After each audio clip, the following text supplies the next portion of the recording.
So the Cleveland reporters finally asked Dillon Gabriel the narrative that's been spinning around his name. You know, he processed the information completely better than the rest. The Cleveland reporters finally asked Dillon Gabriel the question everyone kept spinning around his name. He gave the polished answer. He talked about results. He talked about a process you can hang your hat on. He said without a real process, you leave it to chance. He said football has positives and negatives. He said he takes pride in how he works and how he approaches it. He said you build that process and the results will come. He said this is a results-based business. No excuses, strong words, clean delivery. But the internet does not care about process when the timeline is roasting your brand. Cleveland, a quiet locker room, a phone screen that cuts like a headline. Tonight, a quarterback rivalry flips from turf war to merch war, and one ego is about to get intercepted. If you love real stories with real stakes, hit like and subscribe, and ring the bell, because this one has twists that your coach could never draw up on a whiteboard, because Dillon just found out. Shedeur Sanders merch sold out faster than free Beyonce, tickets faster than Coachella in a midlife crisis. And now, he is fuming like someone stole his NIL and his lunch. His phone stares back like it just insulted his throwing mechanics. It might as well have. Headline after headline, gone, vanished, sold out! Meanwhile, his own shirts sit in a warehouse beside unsold Beanie Babies and expired Gatorade. Dust never had better company. How did Shedeur go from quarterback to fashion icon while Dillon's shirts collect dust like Blockbuster DVDs? Is this about talent, branding, or just better hair? Because this quarterback rivalry just got a wardrobe, and the scoreboard is not kind. It was not supposed to be like this. Dillon lined it up, transfer made, playbook learned. Hype building, Instagram popping.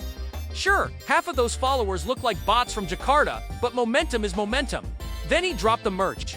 Wanted it to feel like a Nike Off-White collab for college football.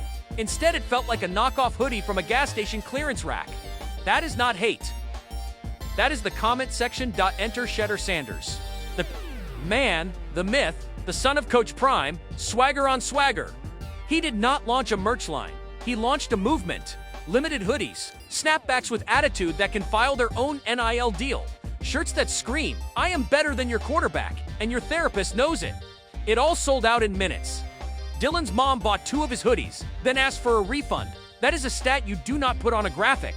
And somehow this lives. Inside a Browns quarterback room that already feels weird.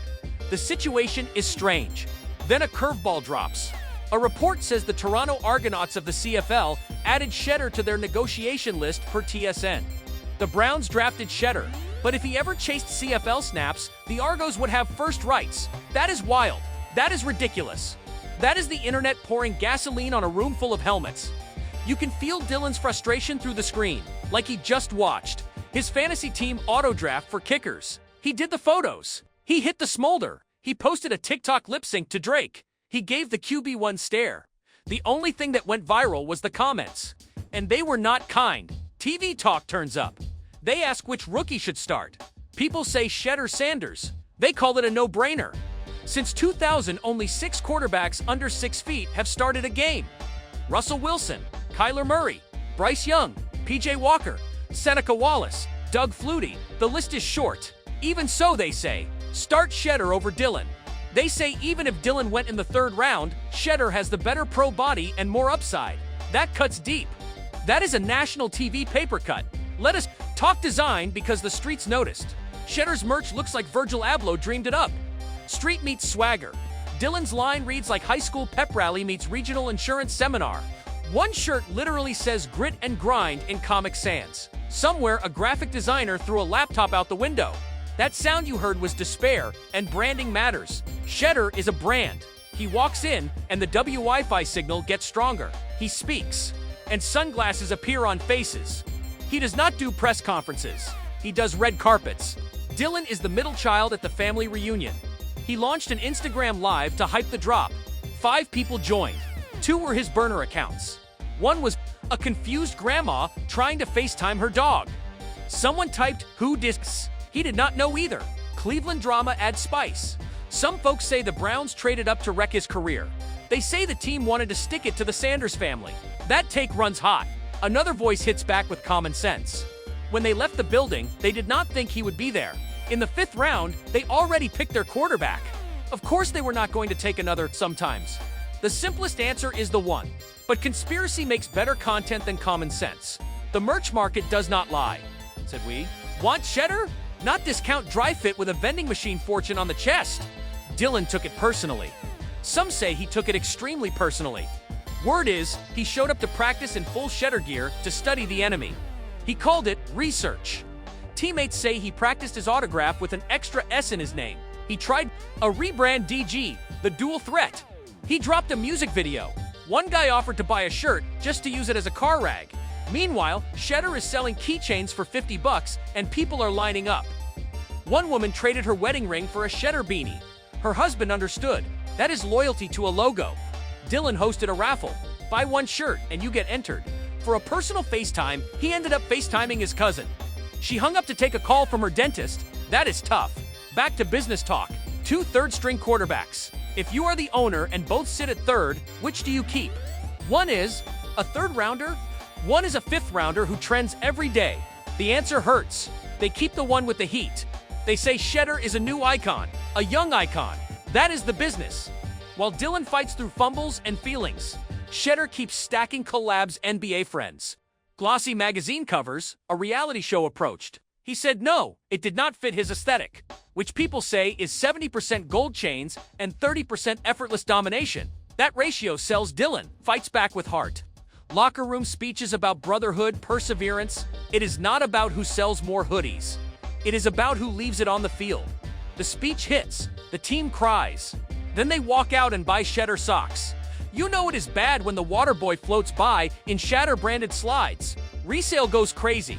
Shedeur hoodies sell at 5 times retail. A used one goes for $400 and comes with a signed apology from an Alabama fan.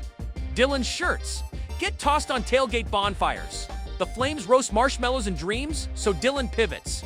New line, legacy and progress. Inspirational name. Looks like someone just discovered Canva. There is a silhouette of a quarterback throwing a pick six. That is not the tribute he needed, and the takes keep coming. Not hate, they say, just truth. In the NFL, Dillon is a scrub. In college, he is a game manager. That is not a slur. Alex Smith was a #1 pick and got called a game manager. Still a dude people respect.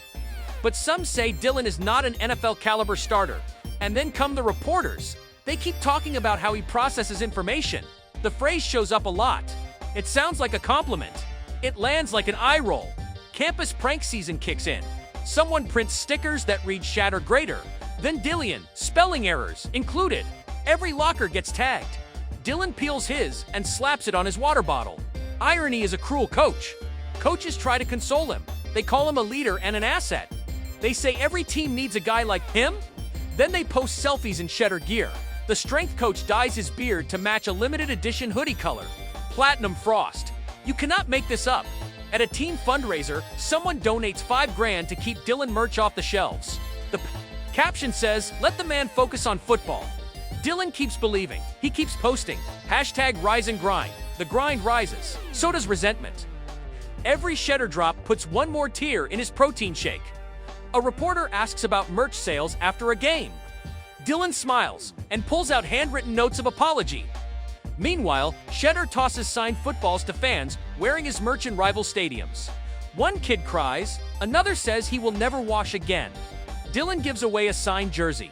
A fan uses it to wipe mustard off a hot dog. That one will haunt him. Then a new wave of debate hits.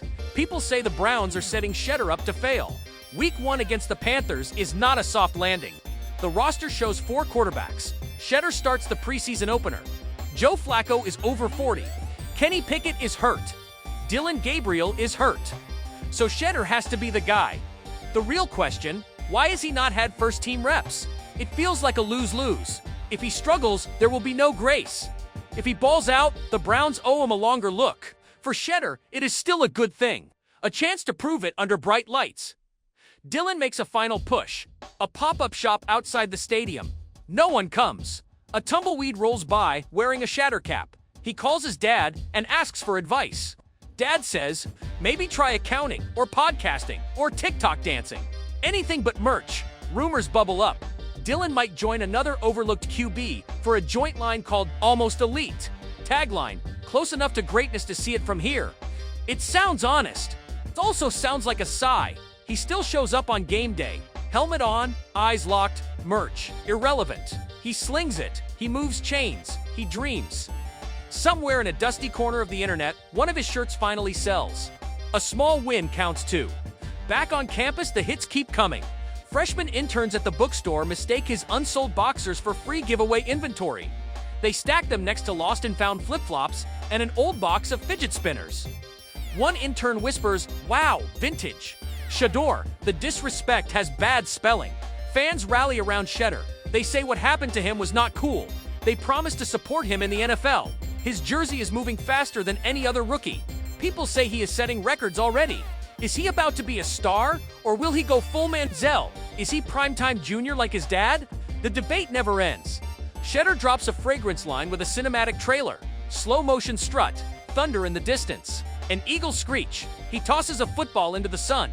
The voice whispers, "Dominate your destiny."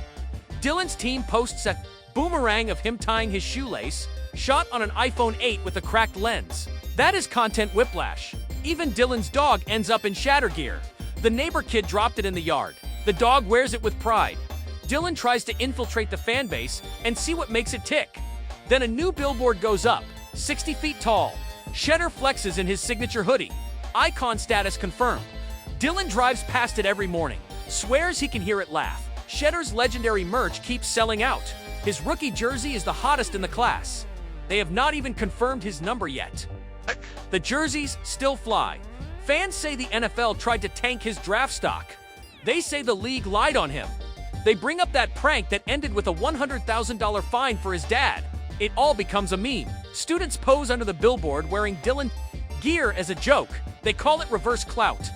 One guy goes viral proposing in a Dillon hoodie. She says yes to the ring, not to the hoodie. They set the hoodie on fire at the after party.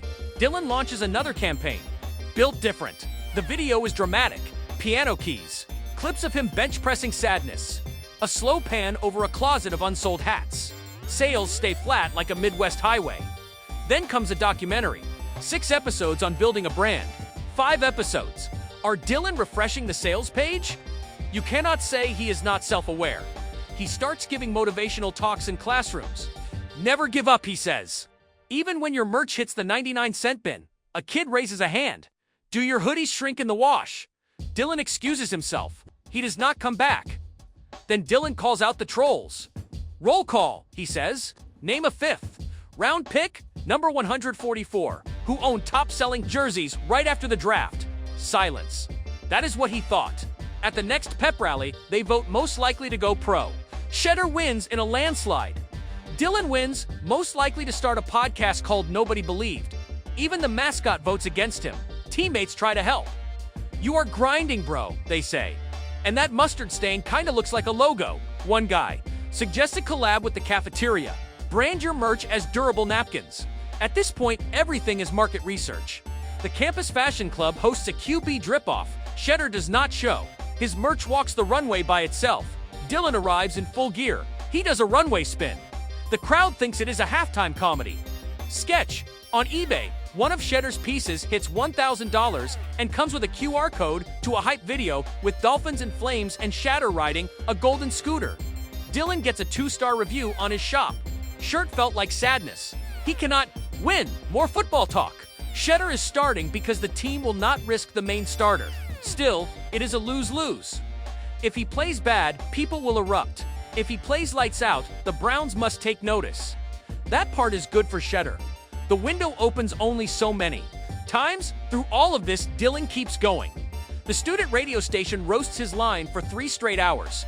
A prankster tapes closeout sale signs to his locker. He runs a giveaway, 5 hoodies to 1 winner. The winner replies, "No thanks." He grows a mustache to rebrand. A comment lands like a punch. "You look like a substitute teacher who gives out worksheets and trauma." He shaves the next day. Meanwhile, the Shedeur empire grows. Hats, slides, Prime, Sun Cologne, even branded water. Hydration that wins. Dillon tweets back with a joke, launching mine next. It is called Tears. It gets 3 likes, 1 from the backup kicker. Then a Shedeur remix of the fight song drops on Spotify and hits 100,000 streams in a day. The gap widens. The final straw walks up in a scarf. A campus grandma in full Shedeur gear sees Dillon and smiles. I hope you make it in something else, sweetheart. That is a lifetime of honesty in one sentence. Some folks say this is all a game. They say God has his hand on Shedeur. They say he is already in Cleveland doing the work. They say people focus on lies and ignore character. The commentary keeps going. The supporters will not let the narrative fade. They keep the receipts, they keep the energy, and yet, through every roast, through every sticker, through every burned hoodie, and every empty cart, Dillon shows up, not for the fame, not for the merch, for the game. He knows he will not outsell Shedeur. He is not delusional. He just hopes that one day someone will wear his hoodie and not apologize for it. In a world of gold chains and sold out hype, he stays the unbothered underdog, slightly bitter, fully broke, still in the fight, and if nothing else, he can always sell his merch to the ghosts of forgotten quarterbacks. They will not pay, but they will understand. If you felt that ride, tap like and subscribe for more real stories with real stakes. Drop a comment and tell me who you would start. In week 1, Shedeur, Dillon, or the dog in the shatter cap? I will be watching the replies like a scoreboard.